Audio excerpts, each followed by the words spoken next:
I thought suggesting an open relationship made me brave, but to him, it just made me disposable. I never thought I'd be the one to bring it up. An open relationship? That wasn't me. That wasn't us. But love does strange things to you. It bends your spine. It softens your voice. It makes you offer pieces of yourself just to keep the other person from walking away. I'm 29, and for the past 4 years I've been in love with Jake, or at least the version of him I met when I was 25, the one who kissed me on the forehead every morning and brought me coffee just the way I liked it, with almond milk and a little cinnamon. That man made me feel seen. But lately, it's like I'm wallpaper. He's in the room, but he's not with me. He's glued to his phone, laughing at messages I don't get to read, talking about coworkers I've never met, complimenting baristas and Instagram influencers with a grin that used to be mine. And when I call it out, I'm insecure, I'm making drama. He says I need to stop being so possessive. That love should feel like freedom, not prison. So I did the dumbest, most desperate thing I've ever done in my life. I sat him down one night after dinner, heart thudding, stomach in knots, and said, what if we, just for a little while, tried being open? The words tasted like vinegar. They weren't mine. They came from a woman who was trying not to be abandoned. Jake looked at me, blinked twice, and gave me this smile. Not a happy one, no. It was smug, like I'd just solved a riddle he'd been waiting weeks to hear me answer. If that's what you want, he said. And that was it. No more conversation, no follow-up, just a kiss on the cheek and a good night. 2 days later, he stopped answering my texts. 3 days in, I was blocked. 4 days and someone tagged him in a beach selfie, arm around a woman I'd never seen before. That's when I realized he hadn't needed my permission to leave. He was just waiting for me to open the door. Looking back now, the signs weren't just there, they were screaming. Jake was always the guy everyone liked, the kind of man who could charm a waitress into giving us extra fries or get out of a speeding ticket with nothing but a crooked smile. He was magnetic, and I was proud, at first, that he was mine. But somewhere in the last year, that charm turned sharp. He started commenting on other women more often, not in a flirty way, at least not openly, just observant. Like that girl at the gym, insane body, or my coworker Emily got a new haircut, total glow-up. At first I laughed it off. I wanted to be the cool girlfriend, the unbothered one. But each comment chipped at something inside me. When I told him it hurt, when I dared to ask if maybe he could stop making me feel like I was competing, he rolled his eyes. You're being clingy again. That word, clingy, became a weapon. Anytime I tried to set a boundary or express a need, he made it sound like I was suffocating him. And then came the philosophy. Jake had recently gotten into podcasts, those 3-hour bro-science monologues where guys talk about evolution and freedom and how humans aren't meant to mate for life. He quoted one episode like scripture, "Monogamy's a social construct, babe. We're not wired for it." He said it like a joke, but the way he looked at me after, like he was waiting to see how far he could push, that's when I noticed the other changes. He started hiding his phone, not in a guilty way, no, he was too clever for that. Just subtle little habits, screen always face down, laughing at messages he never showed me, getting defensive when I asked, "Who's that?" He started going out without me. "Guys' night," he'd say, or just blowing off steam. When I asked why I wasn't invited anymore, he said, "You need to stop acting like we're glued at the hip." I wasn't asking for a leash, I was asking for time, for presence, for proof that I still mattered. But he made me feel needy for wanting the basics. Anna, my best friend since college, never liked him. She said he had pretty boy narcissist energy, which made me laugh back then. She used to roll her eyes when I covered for him. You're building a future with a man who's still acting like he's auditioning for The Bachelor. I thought she just didn't get him. But now I think she saw the cracks long before I did.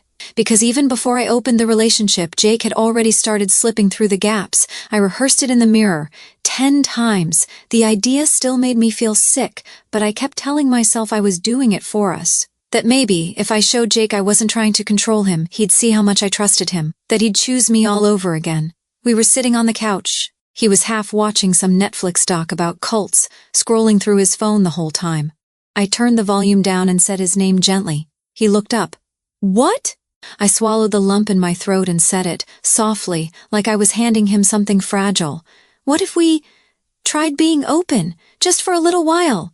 He didn't react at first, just blinked, like he hadn't heard me right. Then his mouth curved, not into a smile, but something close to it. Like relief. If that's what you want, he said. No questions, no discussion, no are you sure? Just that one line tossed out like spare change. He didn't touch me after that. Didn't even say goodnight. Just turned back to the screen like I hadn't just detonated the one thing I'd been holding on to. The next day, he left early for work. Didn't text all day. The day after that, still silence. So I texted him, "Hey, can we talk about last night?" No response. Then I saw it. User not found. He had blocked me. Blocked me. After 4 years, I stared at my phone, blinking through the fog of confusion, hoping it was a glitch. Maybe he was mad. Maybe I said it wrong. But then came the post. A mutual friend tagged him in a group photo. Beach towels, drinks in hand, and there he was, arms wrapped around a girl I didn't know. He was smiling, really smiling, in a way I hadn't seen in months. I clicked her profile. It was public. Every photo from the past 2 days told the same story: sunset cocktails, shared milkshakes, his hand on her thigh. Romantic weekend. 4 days after I suggested something I never even wanted. I didn't leave the house for a week. Anna brought soup and groceries and sat with me as I cried so hard I threw up.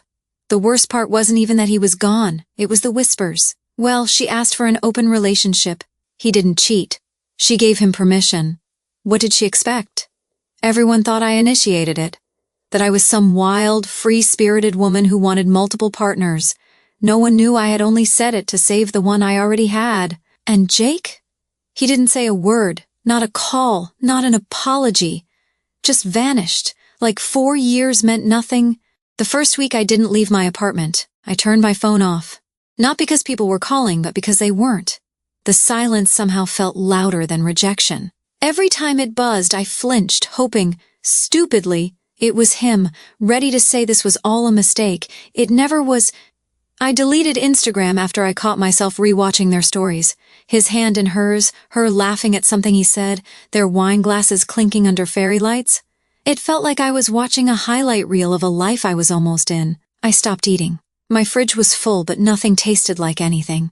Even my favorite comfort foods, cheesy pasta, warm bread, salted caramel ice cream, turned to paste in my mouth. Anna dropped off meals, but they piled up on the counter untouched.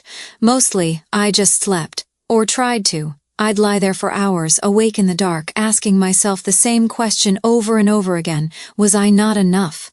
Or was I just too much of the wrong thing? Anna kept checking in. She never said I told you so, but I could feel it hanging in the air between us.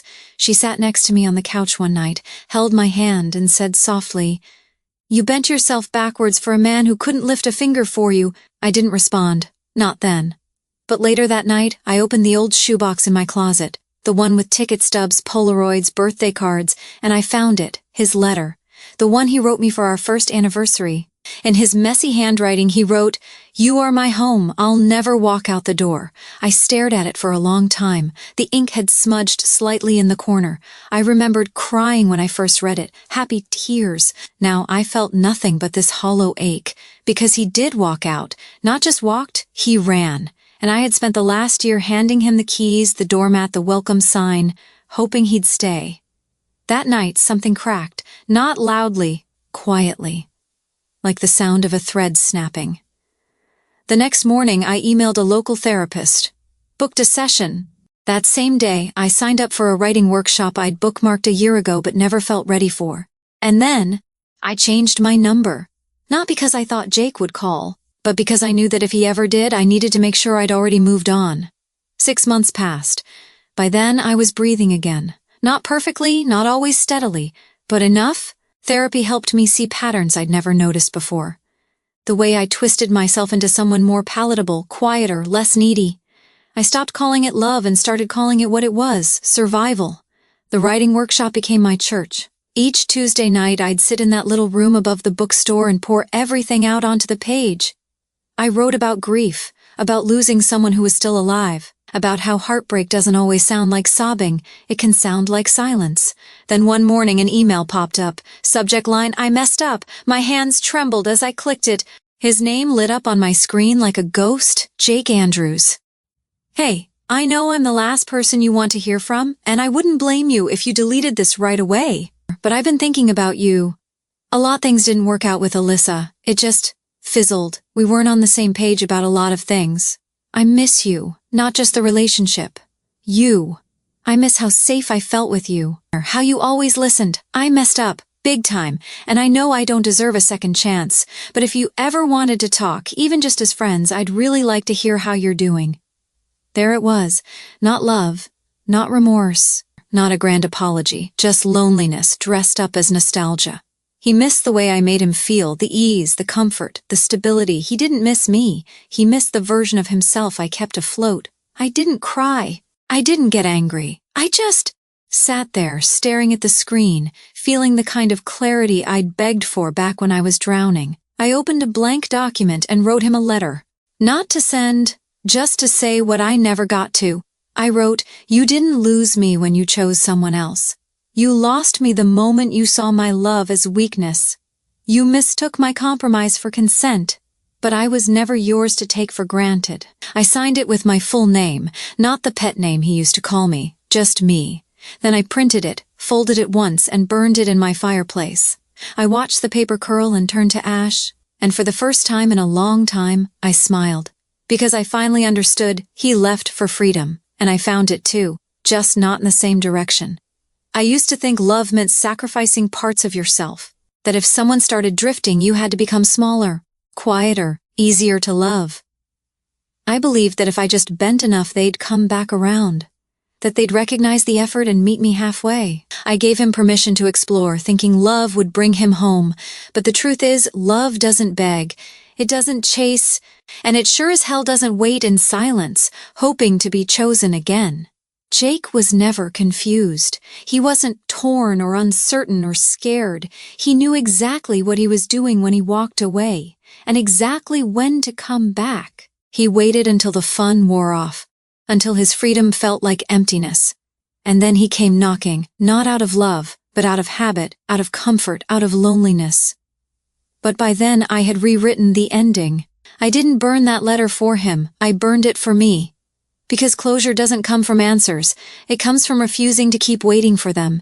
Today I'm dating someone new.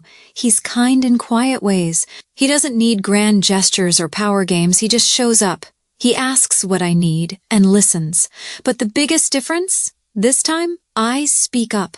I don't swallow my needs. I don't explain them away or shrink them down. I don't perform emotional gymnastics just to be easy to love.